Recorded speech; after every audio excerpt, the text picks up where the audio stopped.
मैं सुनीता फुलवारिया, सहायक आचार्य इतिहास, राजकीय महाविद्यालय जमवारामगढ़ की विषय इतिहास में एक बार पुनः आपका स्वागत करती हूँ। आज हमारे अध्ययन का टॉपिक है रजिया सुल्तान। रजिया सुल्तान ने विद्यार्थियों 1236 से लेकर 1240 तक शासन किया। आपको ज्ञात होगा कि रजिया सुल्तान इल्तुतमिश की पुत्री थी और इल्तुतमिश ने उसे अपने जीवन काल में उत्तराधिकारी घोषित किया था।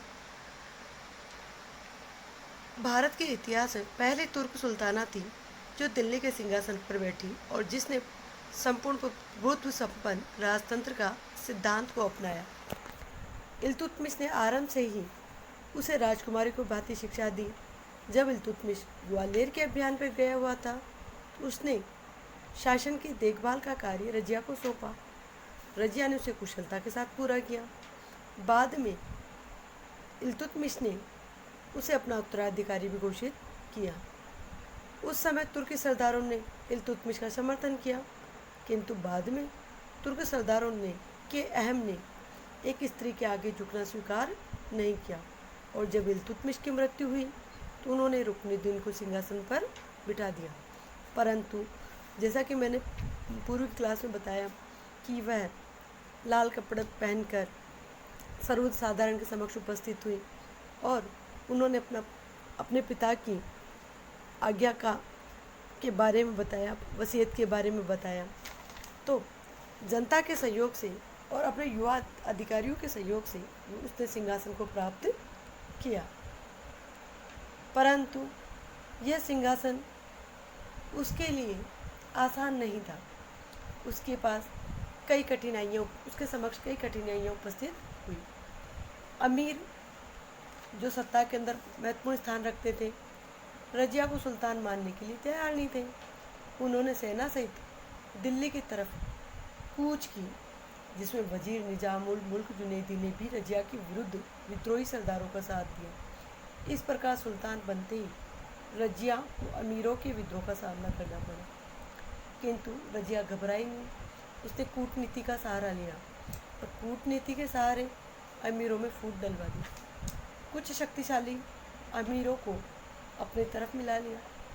रजिया ने उनकी संगठित शक्ति को समाप्त करके अपने चयन का औचित्य सिद्ध किया और उसकी सत्ता की धाक जम गई, सर्वसाधारण में लोकप्रिय हो गई।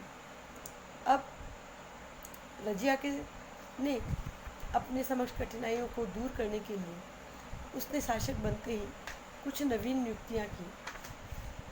नियुक्तियों की बात करें तो उसे अमीरों के विद्रोह को कुचलने के बाद रजिया ने प्रशासनिक पदों पर नई नियुक्तियां करने का निश्चय किया। उसका प्रमुख उद्देश्य इन नियुक्तियों के पीछे तुर्क अधिकारियों को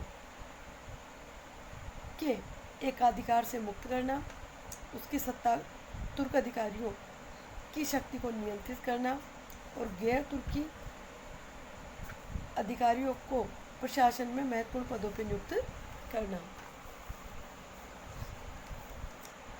इन उद्देश्यों को ध्यान में रखते हुए उसने ख्वाजा मुहाजुबुद्दीन को वजीर, मलिक शेफुद्दीन बहतू को सेना का अध्यक्ष, मलिक इजुद्दीन कबीर खां को लाहौर का सूबेदार, इख्तियारुद्दीन अल्तुनिया को बठिंडा का सूबेदार, एतदगीन को अमीर हाजिर और मलिक जमालुद्दीन याकूत को अमीर आखूर।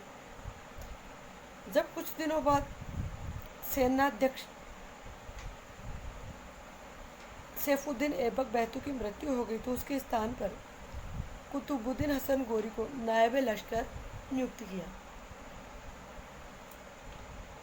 इन नवीन नियुक्तियों को करके सत्ता को संगठित करने का और अपने नियंत्रण में करने का रजिया ने प्रयास किया। परंतु रजिया के काल की कुछ ऐसी घटनाएं हैं जिन घटनाओं के कारण अंततः रजिया का पतन हुआ। पहली घटना की बात करें तो करमत तथा मुजाहिदों के विद्रोह हुआ। सुल्तान बनने कि कुछ समय बाद ही रजिया को करमत तथा मुजाहिदों के विद्रोह का सामना करना पड़ा। नूरुद्दीन नामक एक तुर्क के उकसाने पर गुजरात, सिंध, दिल्ली के पड़ोस और गंगा यमुना के दोआब में बसे इस संप्रदाय के अनुयायी भारी संख्या में दिल्ली के आसपास एकत्रित होने लगे। अपने नेता की प्रेरणा से उन लोगों ने दिल्ली के सिंहासन को इस्लाम के कट्टरपंथियों से छीनने का निश्चय किया। शुक्रवार के दिन करमाती लोगों ने शस्त्रों से सज्जित होकर दो अलग अलग दिशाओं से दिल्ली की जामा मस्जिद पर आक्रमण किया। उनका विश्वास था रजिया भी वहाँ होगी। करमातियों ने मस्जिद में उपस्थित मुसलमानों को मौत के घाट उतारना शुरू कर दिया, जिससे भारी कोलाहल मच गया। रजिया ने तत्काल सेना की सहायता से विद्रोह को कुचल दिया। सैकड़ों करमातियों को मौत के घाट उतार दिया। बाकी करमातियों को सख्त सजा दी। मीना ने लिखा है कि ईश्वर की कृपा से उसे यश मिला। इससे रजिया की स्थिति और भी सुदृढ़ हो गई। विद्यार्थियों, उस समय हम बात करें तो इस्लाम धर्म के मुख्यतः दो संप्रदाय थे, एक तो शिया और एक सुन्नी। शिया संप्रदाय के अंतर्गत करमाती आते हैं, जो कि एक धार्मिक संप्रदाय है। दूसरी घटना की बात करें तो रणथंभोर का पतन। इल्तुतमिश की मृत्यु के बाद रुकनुद्दीन के अल्पकालीन शासन में अव्यवस्था का लाभ उठाकर राजपूत चौहानों ने रणथंभोर के दुर्ग को घेर लिया। तुर्क सेना दुर्ग में गिराई। सुल्तान ने रणथंभोर में फंसी तुर्क सेना की सहायता के लिए एक सेना भेजी, परंतु इस सेना को यह भी सुझाव दिया गया कि यदि स्थिति बिगड़ जाए तो दुर्ग को खाली कर दिया जाए। सैनिकों की सुरक्षित लौटा लिया जाए। तदनुसार तुर्कों ने रणथंभोर के दुर्ग को खाली कर दिया। चौहानों ने उस पर अपना अधिकार जमा लिया। रजिया की इस कार्रवाई से बहुत से तुर्क अमीर असंतुष्ट हो गए। ग्वालियर के दुर्ग की रक्षा की समस्या। ग्वालियर का दुर्ग रक्षक जियाउद्दीन अली सल्तनत के भूतपूर्व वजीर जुनैदी का रिश्तेदार था। रजिया को जब यह जानकारी मिली तब वह उसके विरुद्ध जोड़ तोड़ करने में लगा हुआ है, तो उसने बरनी के सूबेदार को उसके विरुद्ध अभियान करने का आदेश दिया। बरन के सूबेदार ने उसको बंदी बना कर भिजवा दिया, परंतु दिल्ली पहुंचने से पूर्व ही वह लापता हो गया। रजिया के विरोधी अमीरों को यह विश्वास हो गया कि सुल्ताना के संकेत पर उसकी हत्या कर दी गई और सुल्ताना अपने विरोधियों का सफाया करने वाली है। इस समय नरवर के शासक यजवपाल ने ग्वालियर पर आक्रमण कर दिया। दुर्ग रक्षक तुर्क सेना अधिक दिनों तक आक्रमण का सामना न कर सकी। रजिया ने सहायता भेजने के स्थान पर ग्वालियर का दुर्ग को खाली करा दिया। इससे तुर्क अमीर और भी असंतुष्ट हो गए। उन्हें ऐसा प्रतीत होने लगा कि दिल्ली सल्तनत अब छिन्न भिन्न हो जाएगी। सीमांत समस्या। दिल्ली के पश्चिम में सीमांत में मंगोलों के निरंतर आक्रमण शुरू हो गई। इस क्षेत्र पर अभी भी जलालुद्दीन मकबरनी के प्रतिनिधि हसन करगुल का अधिकार था। मंगोलों के विरुद्ध उसने रजिया से सहायता की अपील की। इल्तुतमिश की नीति का पालन करते हुए रजिया ने सहायता देने से इनकार कर दिया, परंतु तुर्क अमीरों ने इसे सुल्ताना की सैनिक निर्बलता का प्रतीक माना। इससे अमीरों में और असंतोष बढ़ गया। रजिया के मर्दानी रवैये से असंतोष। रजिया का मर्दानी रवैया तुर्क अमीरों को पसंद नहीं आया। रजिया ने परंपरागत पर्दा त्याग दिया, मर्दाना लिबास धारण करके दरबार लगाना आरंभ कर दिया। वह खुले दरबार में लोगों की फरियाद सुनने लगी। अधिकारियों से राजकार्य की रिपोर्ट लेने लगी। औरत होते हुए भी वह मर्दों की भांति शिकार करती, घुड़सवारी करने लगी। उसे सैन्य संचालन का काम भी संभाल लिया, स्वयं युद्धों में भाग भी लिया। इससे रूढ़िवादी कट्टरपंथी मुसलमान तुर्क अधिकारी उससे नाराज हो गए। याकूत के प्रति अनुराग। जमालुद्दीन याकूत नामक एक अबिसिनियाई हबशी के प्रति सुल्ताना ने अपार प्रेम प्रदर्शित करके बहुत बड़ी भूल की। सुल्तान बनते ही रजिया ने उसे अमीर आखूर पद पर नियुक्त किया। ये एक महत्वपूर्ण पद था। उसे किसी भी समय सुल्ताना के सम्मुख उपस्थित होने की विशेष सुविधा प्रदान की गई और घुड़सवारी के समय प्राय याकूत को अपने साथ ले जाती। इससे वंशानुगत कुलीन जो सरदार थे, तुर्की अमीर थे, वे सुल्ताना से अप्रसन्न हो गए। अमीरों का विद्रोह। सुल्ताना बनने के 3 वर्ष बाद उसे अपने अमीरों के विद्रोह का सामना करना पड़ा। आरंभ के विद्रोह का तो उसने अंत कर दिया था, परंतु 3 वर्ष बाद जो विद्रोह हुआ उसने रजिया के पतन को सुनिश्चित कर दिया। रजिया की नीतियों से असंतुष्ट होने वाले अमीरों को लगा कि वह शासन की सत्ता अपने हाथ में केंद्रित रखने के लिए प्रयत्नशील है और प्रशासन के विभिन्न महत्वपूर्ण पदों पर गैर तुर्क सरदारों को नियुक्त करके तुर्कों के विरुद्ध एक नया दल तैयार कर रही है। अतः तुर्क सरदारों ने अपने स्वार्थों की रक्षा के लिए रजिया को पद मुक्त करने के लिए ठोस षड्यंत्र रचा। सर्वप्रथम लाहौर के सूबेदार कबीर खां अयाज ने विद्रोह किया, परंतु रजिया ने उसके विद्रोह को कुचल दिया। उसने सुल्ताना से क्षमा मांग ली। रजिया ने उसे क्षमा तो कर दिया, परंतु लाहौर का सूबा उससे छीन लिया। केवल मुल्तान का सूबा उसके पास रहने दिया। इस घटना के थोड़े दिन बाद शेफुद्दीन ने मुल्तान पर आक्रमण करके अयाज को खदेड़ दिया। रजिया ने अयाज की सहायता नहीं की। इससे भयभीत होकर तुर्क सरदारों ने संगठित होकर दोबारा षड्यंत्र रचा।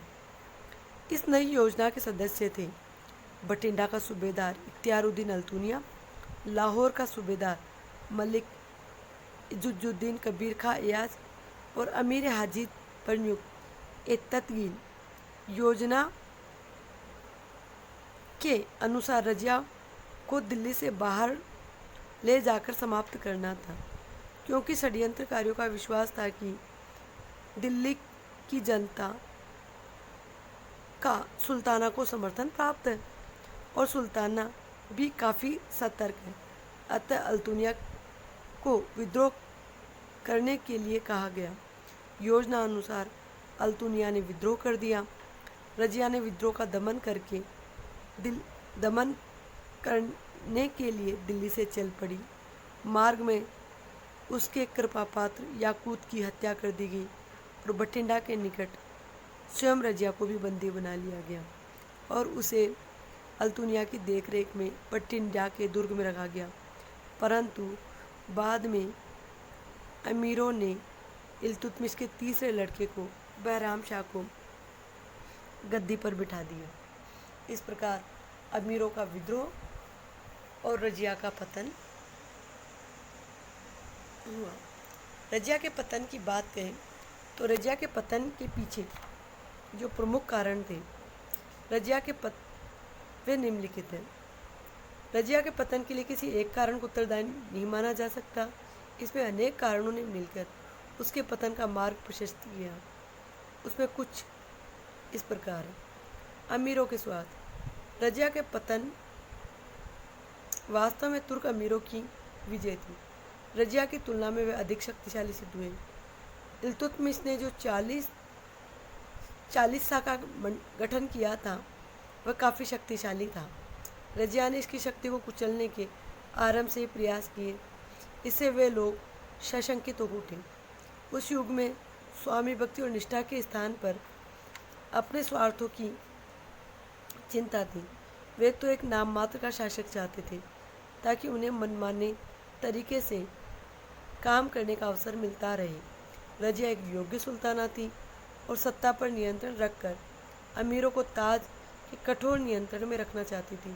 ताज और अमीरों के इस संघर्ष में रजिया सफल रही, परंतु निर्णायक युद्ध में बाद में उसे परास्त होना पड़ा, क्योंकि अमीरों की संयुक्त सैनिक शक्ति रजिया से अधिक शक्तिशाली थी। इसके अलावा इल्तुतमिश के अन्य पुत्र भी जीवित थे। वे उनमें से किसी एक को सुल्तान बनाना चाहते थे। इससे उनका पक्ष अधिक सबल हो गया। डॉक्टर पांडे के अनुसार दिल्ली सल्तनत की अभी प्रारंभिक दशा में थी और स्थानीय अधिकारियों पर उसका सुदृढ़ नियंत्रण स्थापित नहीं हो पाया था। दूसरे कारण की बात करें तो रजिया का स्त्री होना। कुछ विद्वानों के अनुसार रजिया का स्त्री होना ही उसके पतन का मुख्य कारण था। रजिया का स्त्री होना ही उसके पतन का मुख्य कारण बना। मीना सिराज के शब्दों में, रजिया सुल्तान एक महान शासक थे, बुद्धिमान, न्यायप्रिय, उदारचित्त और प्रजा के शुभचिंतक, प्रजापालक और अपनी सेनाओं की नेता। उसमें सभी बादशाही के गुण विद्यमान थे, सिवाय कि वह एक नारी थी और इसी कारण मर्दों की दृष्टि में उसके सब गुण बेकार हो गए। इसलिए अमीरों ने उसका शासन को पसंद नहीं किया और उसको हटाने का षड्यंत्र रचने लगे और इसी षड्यंत्रों के कारण रजिया का पतन हुआ। रजिया का मर्दाना रवैया। तीसरे कारण में हम पतन के रजिया का मर्दाना रवैया को मानते हैं। रजिया मर्दों के समान कोट, कुबा और कुल्हा टोपी पहनकर जनता के सामने आने लगी। उसने पर्दा का त्याग कर दिया, शासन की सारी व्यवस्था संभालने लगी। उसने अख्ताओं में सेना अध्यक्षों और राज्यपालों को और शाही महल के अधिकारियों को नियुक्त किया। रजिया वह शिकार करने के लिए भी जाती थी। इस तरह रजिया का जो मर्दाना रवैया, अब तक जो अमीर जो चीज़ें करते थे वह एक महिला शासिका के रूप में रजिया कर रही थी। यह अमीरों को पसंद नहीं आया, इसलिए रजिया का पतन हुआ। याकूत के साथ प्रेम संबंध। कुछ इतिहासकार मानते हैं कि उसने याकूत के साथ प्रेम संबंध बनाए। याकूत के साथ प्रेम संबंधों को हम दोनों दृष्टिकोणों से देख सकते हैं।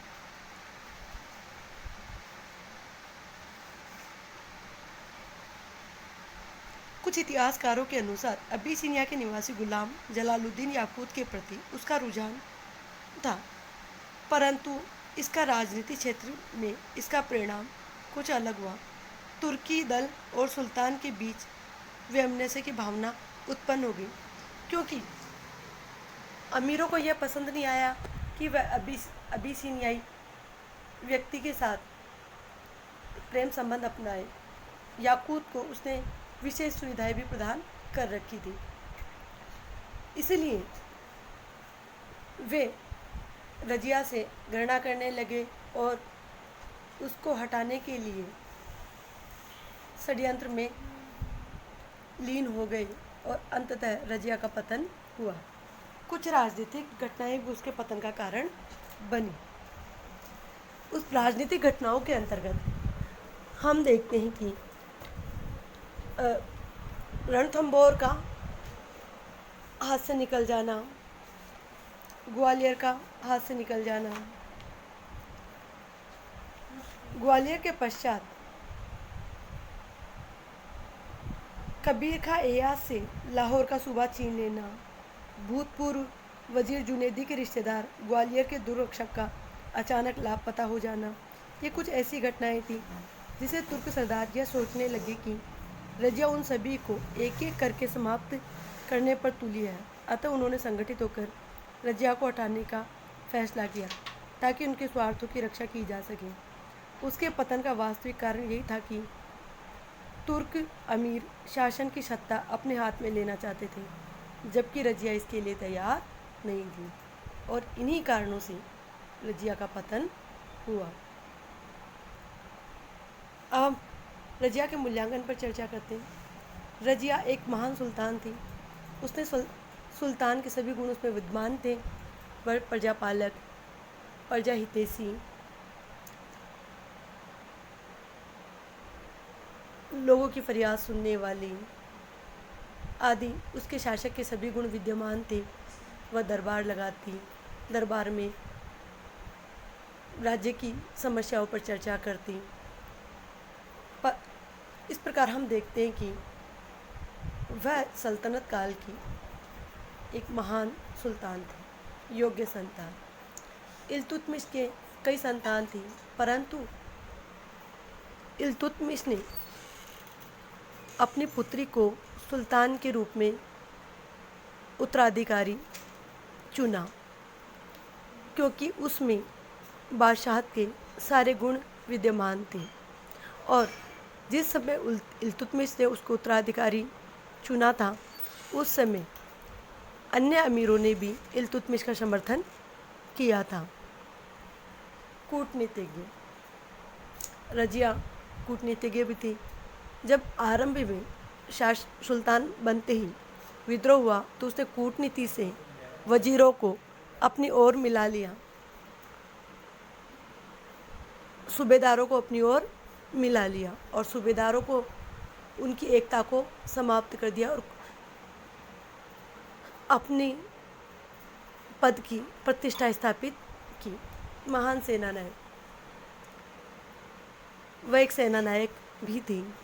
कई सैनिक मोर्चों को उसने स्वयं संभाला, परंतु बाद में वह तुर्की सरदारों के षड्यंत्र का शिकार हुई। अतः दिल्ली सल्तनत में हम सफल व्यक्तित्व के रूप में या शासक के रूप में हम रजिया को स्थान देते हैं। धन्यवाद विद्यार्थियों। हम आगे की कक्षा में बलबन का अध्ययन करेंगे।